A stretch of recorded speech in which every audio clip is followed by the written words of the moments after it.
Cheeseheads. Get on your feet. It's Curd and Long. Hosted by Sparky, Fifer, and Ryan Horvath.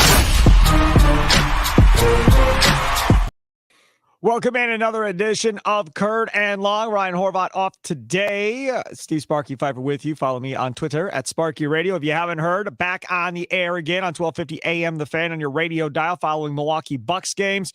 Make sure to check it out after each and every Bucks game as soon as the final buzzer is rang or whatever you want to say. Turn over to 1250 AM The Fan. I don't know if rang was the right word. Probably not.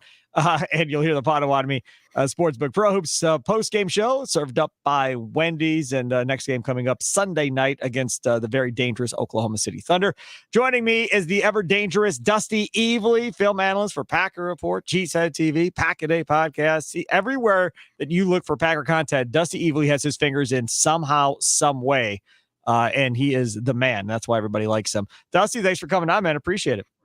Appreciate you having me on, man. There's very, very few ways I'd rather spend part of a Friday afternoon rather than talk a little football. So I'm happy you asked me on, brother. Well, at least where you are, you don't have a bunch of snow coming down. So we have a bunch of snow coming down here at the end of March, which is always fun. Now, again, we've had a mild winter, right? I mean, we've had 50s in February and everything else. They say this is the last snowfall for the year, so I can deal with it. By Monday, we're supposed to be in the 50s again, so who knows?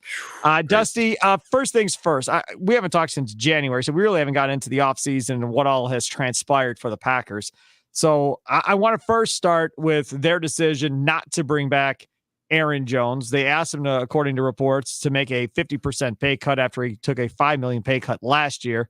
He said no. He goes to the Vikings, 1 year, $7 million. Their GM comes out now and says, I think it was yesterday, comes out and says he thinks that maybe the league is maybe overblowing this whole age and running back thing a little bit, that there can be productive running backs still around the age of 30.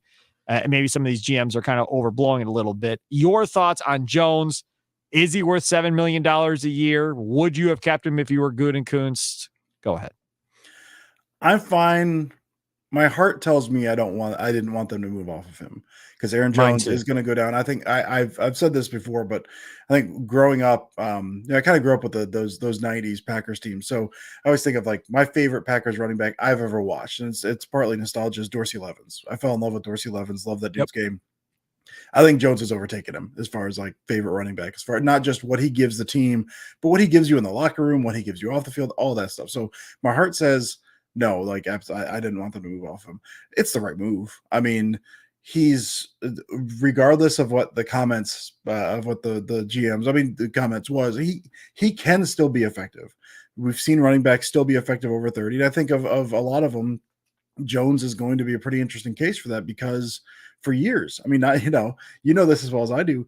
Why aren't you giving Aaron Jones the ball more? Like he has been load managed his entire career. Right? Said that a million times. So, I mean, he's got less wear on his tire than a lot of running backs his age. Sorry, I'm fighting through something here. But that being said, he's also was undersized. He was not your typical scat back in terms of third down, catching balls in the flat, catching balls on the field. He between the tackles runner. So he has less wear on his tires, but he has taken a beating through the line, and that's starting to show up. I mean, he's had injury issues the past few years. Last year, he missed quite a few games. He was kind of dinged up when he wasn't out there. So if you want to say he can still be effective after 30, yeah, he still can be. I don't anticipate him playing more than 11 games. And even then, you're probably looking at, no more than 15 touches a game, I would imagine. You can blow it out a little bit. We saw the Packers do that late last year as far as they blew it out when they kind of had to, and he was still very effective. But for a season, no, you can't. And so as far as like, I don't know what the Vikings are trying to do. And so as far as like, if he fits what they want to do, I think he's a good piece for a team that wants a back to come in that could be like a part-time back that can give you a spark. And he's, I mean, tremendous in pass pro as well. He is a boost to your team.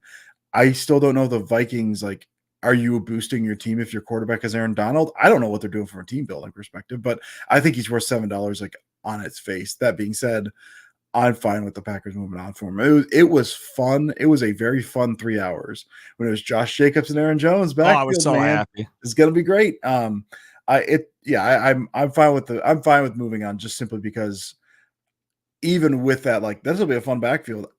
It was always this Yeah, when he's healthy. Like, you're not going to get a full season of that backfield. So I think it's the right move, even if it is kind of my heart still does not like it. When Ryan and I were recording Kurt and Long, that's when the news broke from Rappaport that they were going to keep Jones. And I was like, oh man, watch out. Best backfield in the NFL. This is going to be fun with this offense going forward. I get done. I put the whole thing together. I post the podcast. I go on Twitter, and Aaron Jones is not coming back. And I was just absolutely crushed and mad, angry, and everything that comes along with that. I agree with you on Minnesota. I think Minnesota signed Aaron Jones to tell Justin Jefferson, see, we're still trying. We're still trying to win. We're not, this is not a rebuild. We're still trying to win. Mhm. And that's how you do it, because Sam Darnold's not winning you anything. Everybody believes they're going to move up to try and get, the third or fourth best quarterback in this draft. If they don't do that and they don't take a quarterback in the first round, Justin Jefferson may demand a trade before day 2 even starts. So give me $45 million a year at this point. Like, you're gonna have to like pay me to make me stay. Yes, right. You're going to build it around me. Then I want to be paid like you're going to build it around me at this point. All right, let's talk about Josh Jacobs. Compare, contrast for those that haven't seen a ton of Raiders games. I mean, our guy Andy Herman has done a great job of showing a bunch of highlights of how great he looks. I can find highlights on a bunch of dudes, right, that makes guys look good. So it's good. Herman is boosting morale of Packer fans, trying to get them on board with his Josh Jacobs signing. You're the film guy. Compare and contrast, would you please, Aaron Jones to Josh Jacobs? Yeah, I mean, Jacobs is more of your power guy. I know there's a lot of conversations when they brought him on, as far as like his running style and the scheme behind the line. I think Jacobs is a guy, he can be good anywhere. Raiders, I think, ran more gap scheme stuff, and so it's kind of more the difference between kind of like zone and gap would be zone is more. I've heard it described as the running back is like water. You're flowing with the line. You got this kind of horizontal line you're running down. You're looking for the back cut and you're looking for holes, and then you stick your foot in the ground and you're upfield, whether that's like to the play side or the backside cut back, as we all know from Terrell Davis. That's your zone stuff. Whereas gap is more, we're pulling this guard into the B gap. We're hitting the B gap. It's more from a runner's perspective. Zone is more, I'm looking for the hole as it's developing, and then I'm going to hit it hard. Whereas gap is more, I know where the hole is going to be, or at least where it's supposed to be. Let me stop you there from the jump. Yes. Let me interrupt, because Packer fan listening to this that's not as knowledgeable as you is probably thinking to themselves, okay, well, are there certain backs that are better in certain schemes than others? Like, one guy is really good in zone, but if you go to gap, not so much. Another guy's really good in gap, but if you go to zone, he ends up being kind of lost. Is there that big difference in where running backs kind of get tagged with what they specifically are good at? There can be.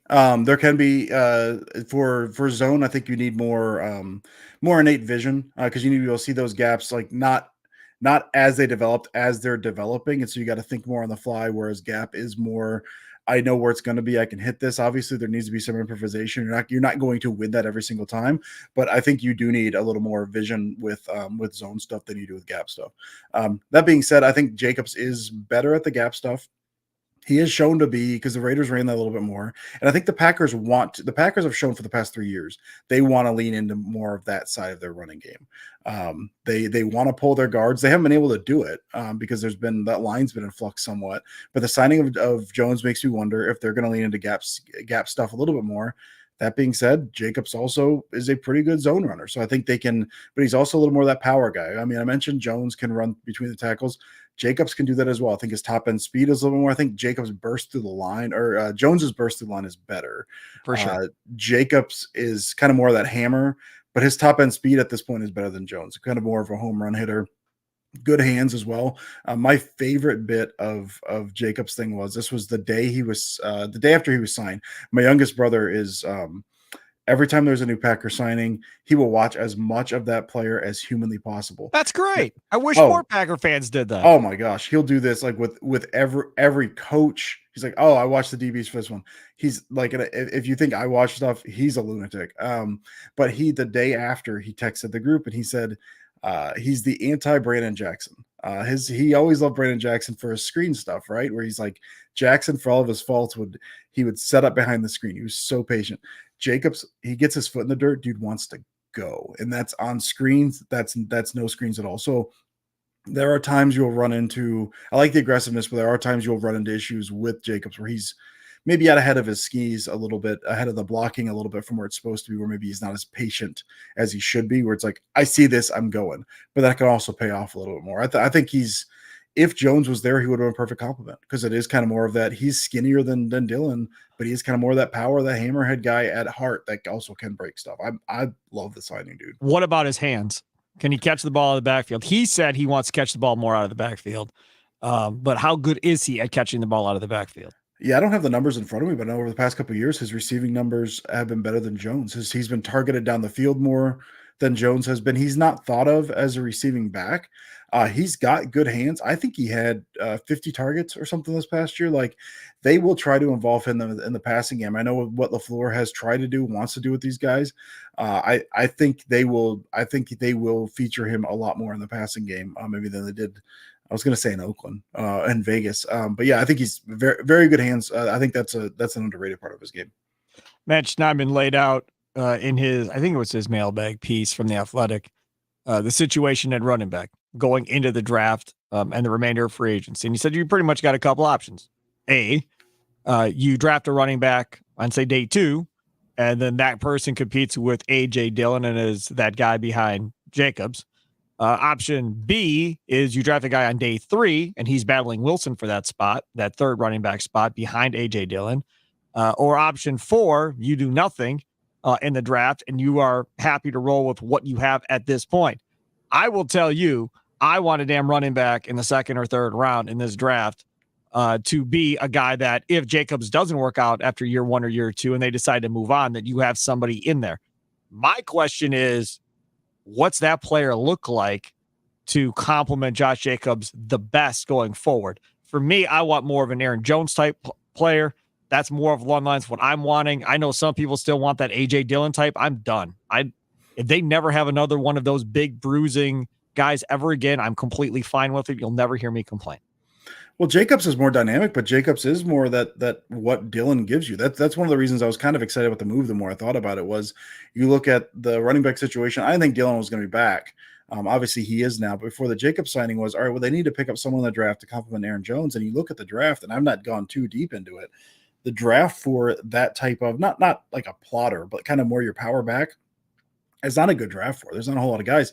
But if you want like a quick dude, like a game breaker, there's a lot of guys you can grab. And so after the Jacobs thing was like, all right, dude, now this is open. Now you can hit the draft, compliment Jacobs. And so, I mean, even when Jones was there, as soon as Jacobs was signed, I've not looked at the draft too much. I live in SEC country. I was just like, all right, Jalen Wright. All right, let's just go get Jalen Wright out of Tennessee. That dude can absolutely fly. Little jitterbug. Complement Jacobs perfectly. The pairing of him and Jones wouldn't be great, but the pairing of him and Jacobs, that would be perfect. And the draft is full of guys kind of like that. So I think it lines up perfectly. I like compete with Dillon, compete with Blue. I don't care. Like, get someone else in there that can be a game breaker. Like, I think this is a really good draft for that. I'm with you. I'm totally 100% with you. Hopefully the Packers front office is with both of us. Sometimes that never works out, though.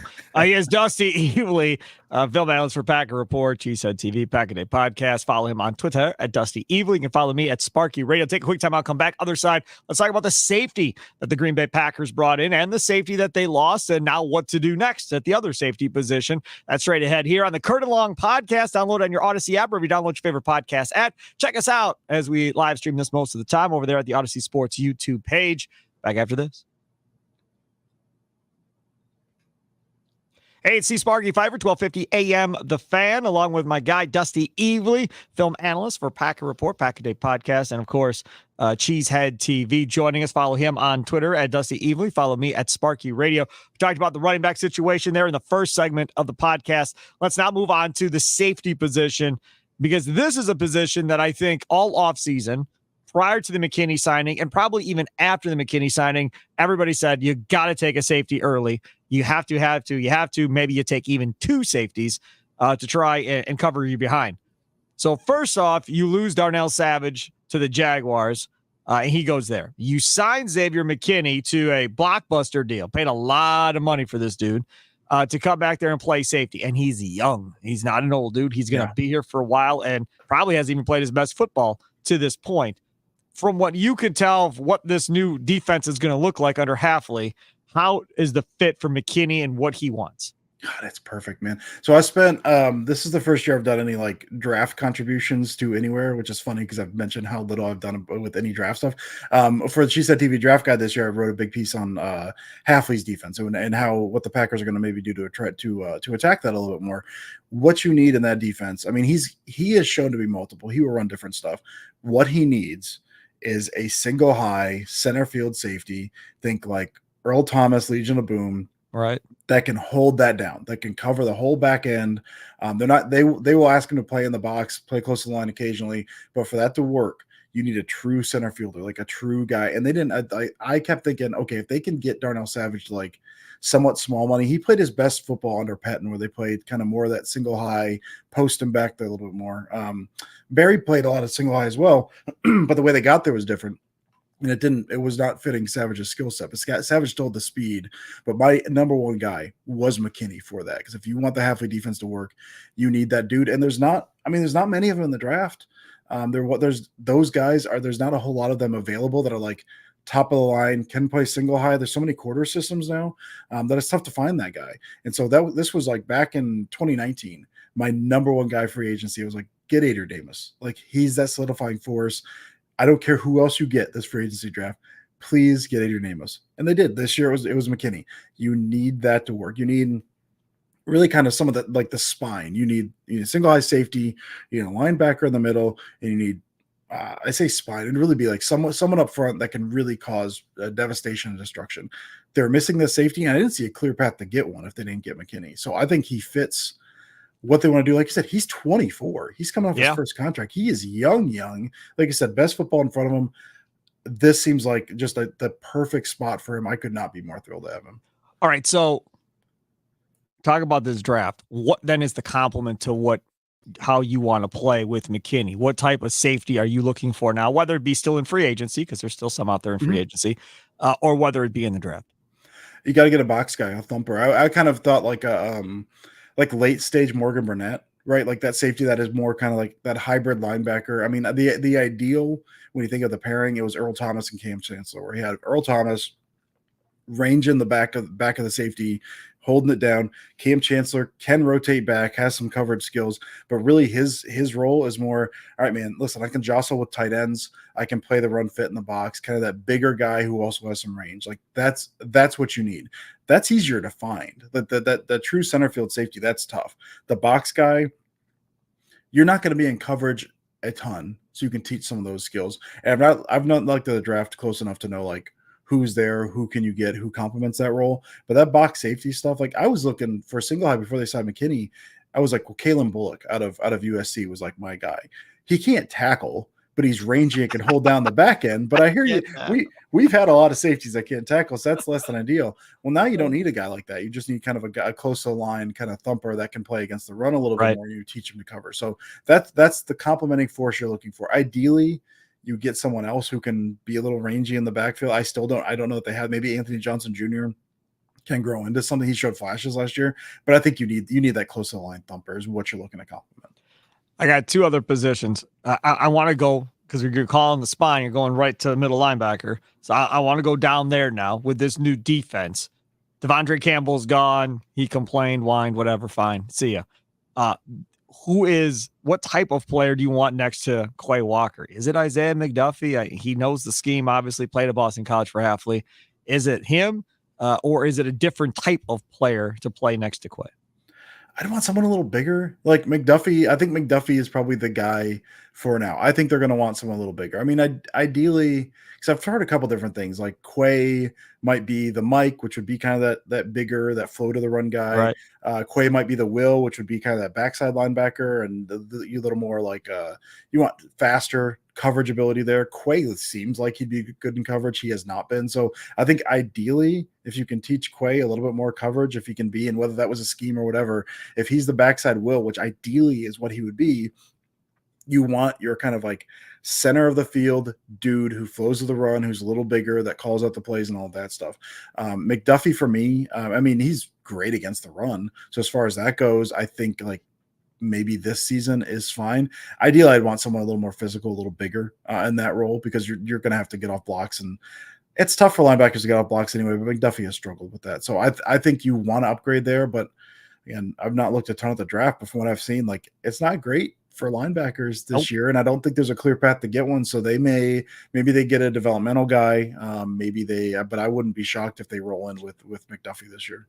How concerned were you by Devondre Campbell's comments about how you can't have Quay Walker thinking? He's just got to let the dog go. Go let him be his guy. Because Ryan Horvath and I were both like, well, you're kind of making him sound like, he can't figure out what the defense is and can't figure out how to, do what he's supposed to do. Maybe a little bit of a red flag there if Walker is having those issues and thinking too much out there because he's having problems picking up the defense. I didn't really have a ton of issues with it. I mean, part of it was I think Dre was talking. Dre was just kind of talking. So some of it you took with a grain of salt. But I do think, linebacker is one of the toughest positions to come from college to the pros to play. A lot of times you don't see linebackers really hit until year 3, year 4. And a lot of that is because of not necessarily the mind, but more the eyes, right? Which is really the same thing if you're thinking about it.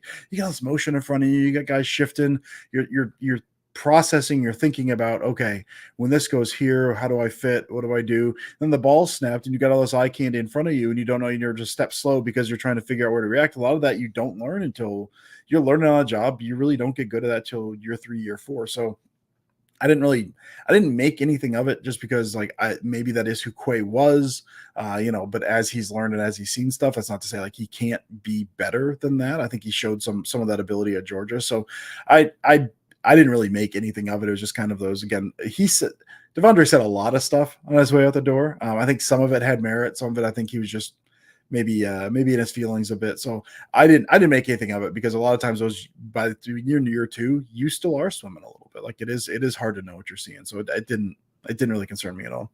All right. Last one for you. We're going to do mock draft Friday coming up here a little bit. And as Dusty said, he's really not into it that much. So I'm going to do mock draft Friday and I'll let him roll on with the rest of his day. Bakhtiari leaves. Not sure where he's going to sign because the Jets went out and got Tyron Smith. So I don't think he's going there now. Do you think there's a chance they bring him back cheap? Do you think he'd come back cheap if he can't find anything else? Or do you think there's a chance he just walks off into the sunset and says, see you later, I can't find a job and I don't want to play for less than what I think I'm worth, even though I've been hurt? I've seen weirder things.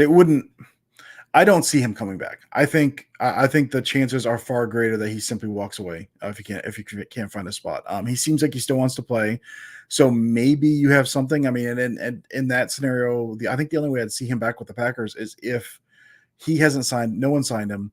You get halfway through the year, Walker goes down or Walker's struggling, and they get him back up, and for a vet minimum, slightly more than a vet minimum, he comes back midway through the year. That wouldn't surprise me. I don't think he's back before opening day. I think someone may take a shot on him with all the injuries he's had. I hope he still is. Whenever he's out there, he's still good. So I hope he's somewhere. I hope he can still play.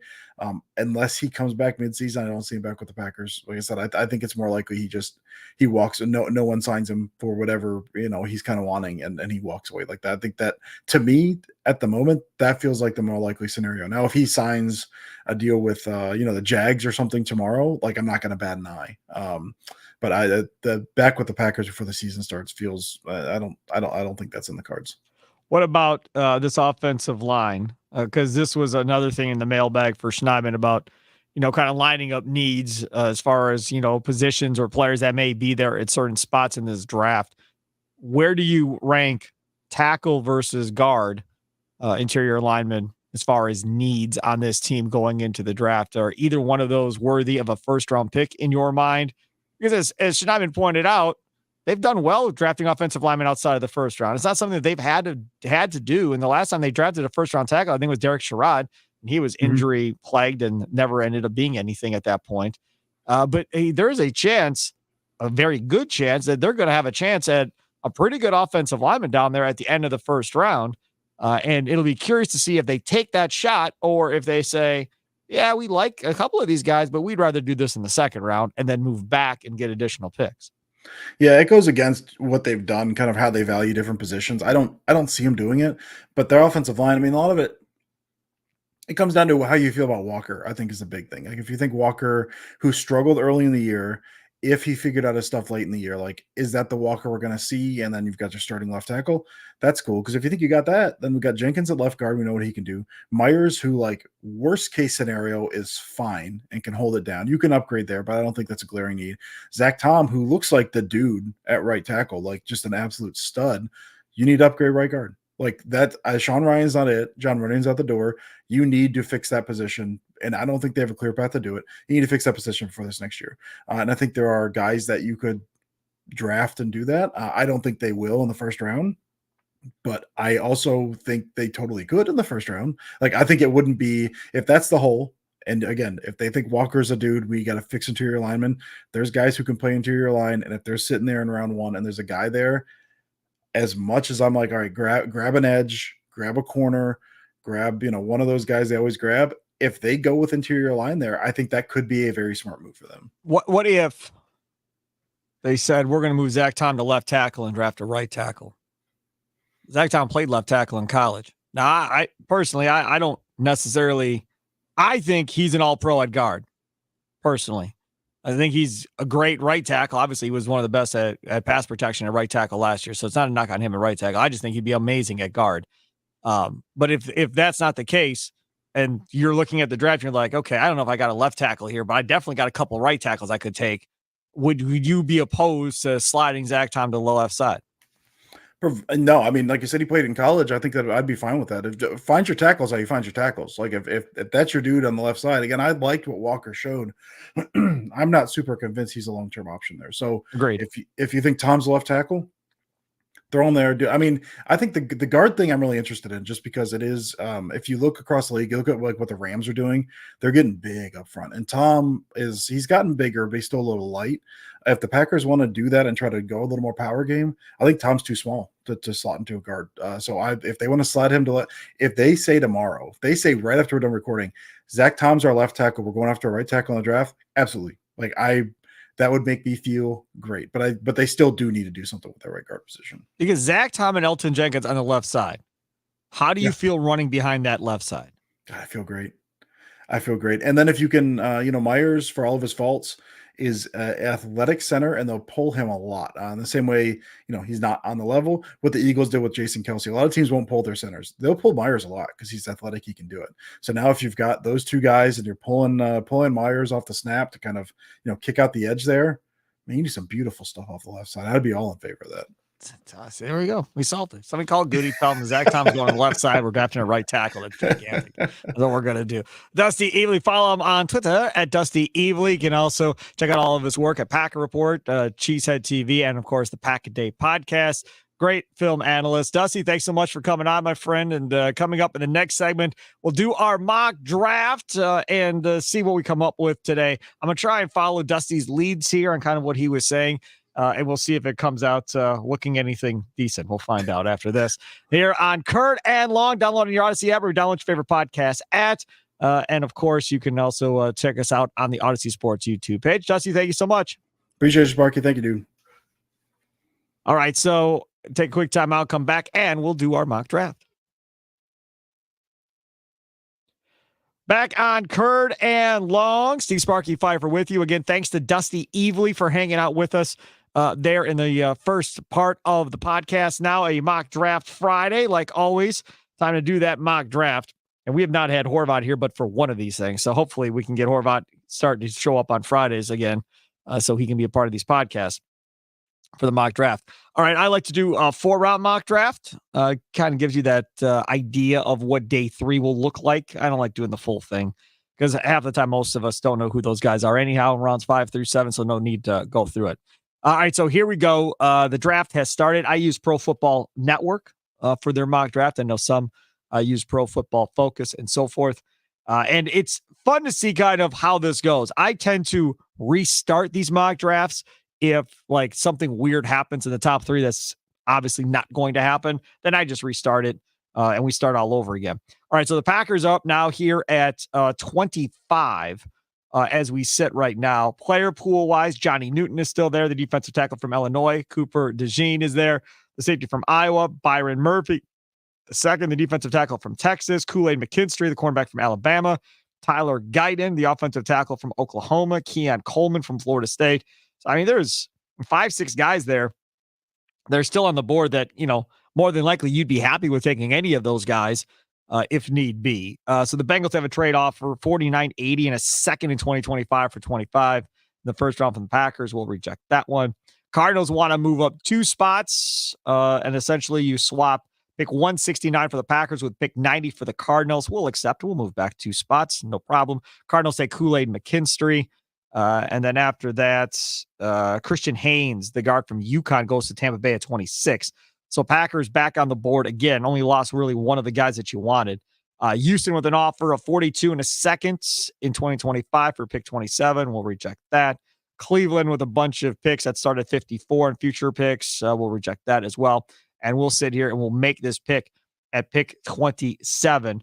And I am going to take Cooper DeJean, even though not on that train. He just fits more of what they want. Can play safety, can play corner. They can utilize him however they'd like.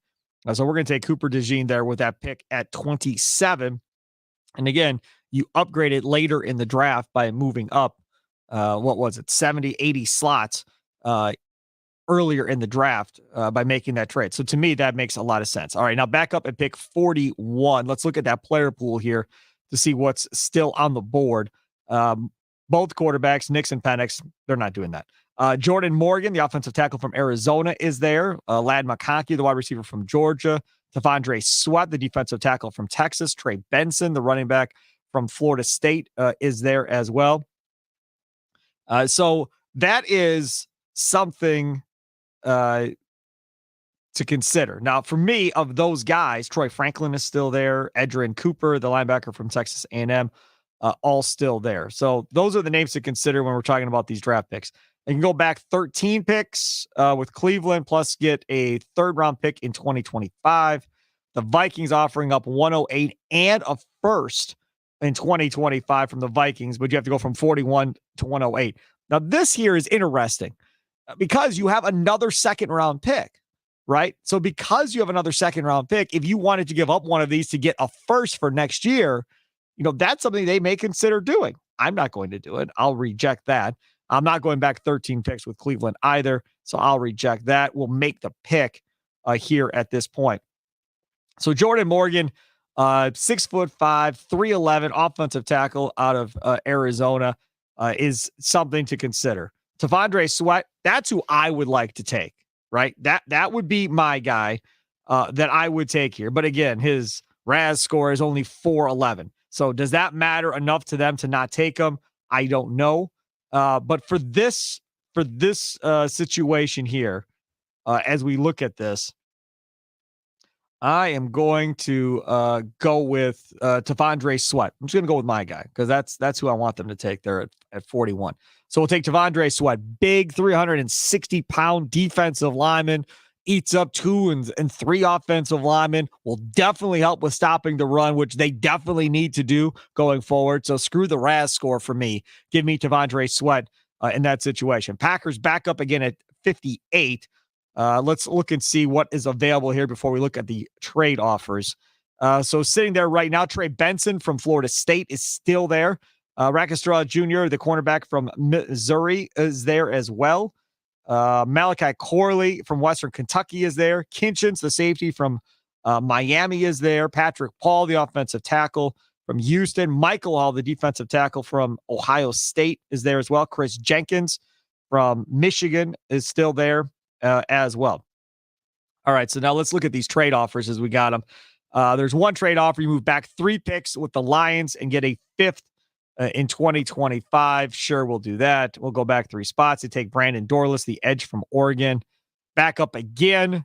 2 trade offers, moving from 61 to 128, plus a 2 and a 5 and 25 from Buffalo. Reject that. And then another one moving way too far back with Vegas. We'll reject that as well. And now you make your pick. Now this is interesting here because Kinchins is still there. Now his RAS score is god awful. And because of that, you would think they would not take him. They very well may not, but you already took DeJean earlier. So if you think he's a safety, then you can take a cornerback here if there's one that you like. And I don't think there's really one worth taking at this point.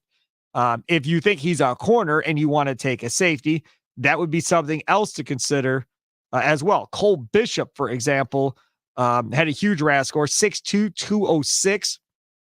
And the write-up on here is really good on him. The safety from Utah from Pro Football Network. He's a dude all talent who will line up everywhere from single high to two high to the line of scrimmage. Good size, fits the modern NFL very well. Fast to react, able to handle his own in the slot against receivers and tight ends. Firm day 2 grade, should be a starter in the NFL. We're gonna take Cole Bishop right here, even though it's a little bit farther down.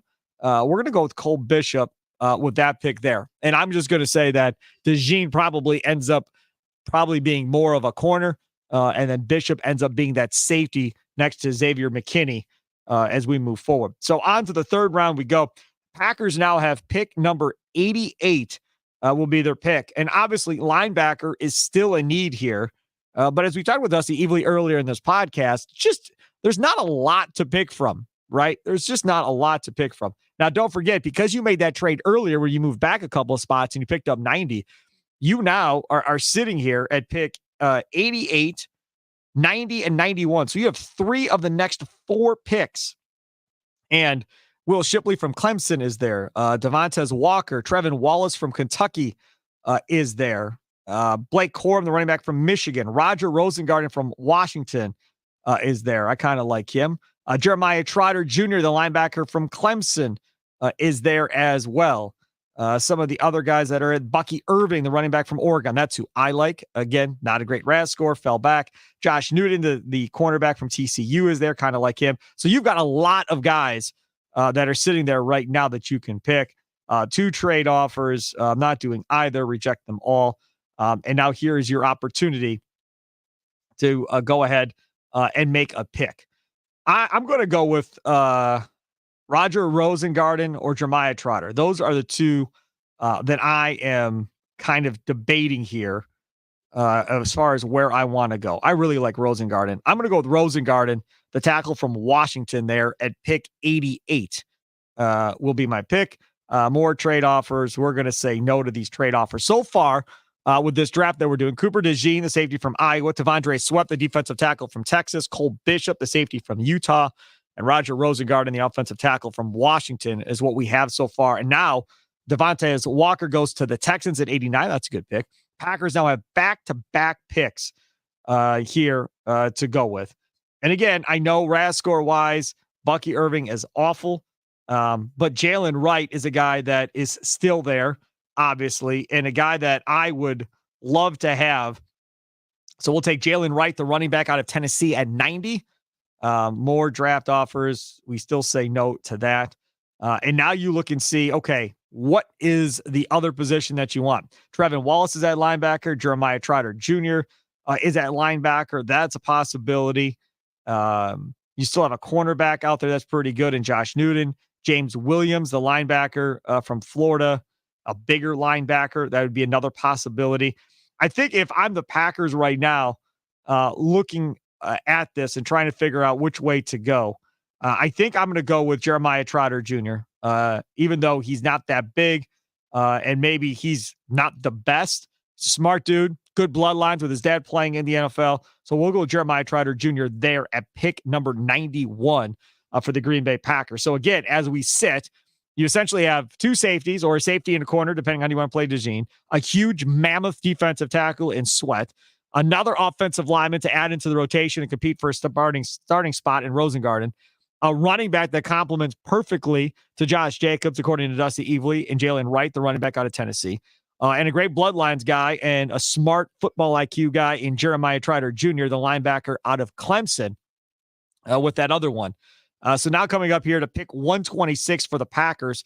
This will be the last Packer pick that we make right now before we wrap this up. A lot of options here as well. Brandon Coleman, the TCU guard, is one that I'd be interested in there. 6'4", 313 is a guy that I really like at that spot.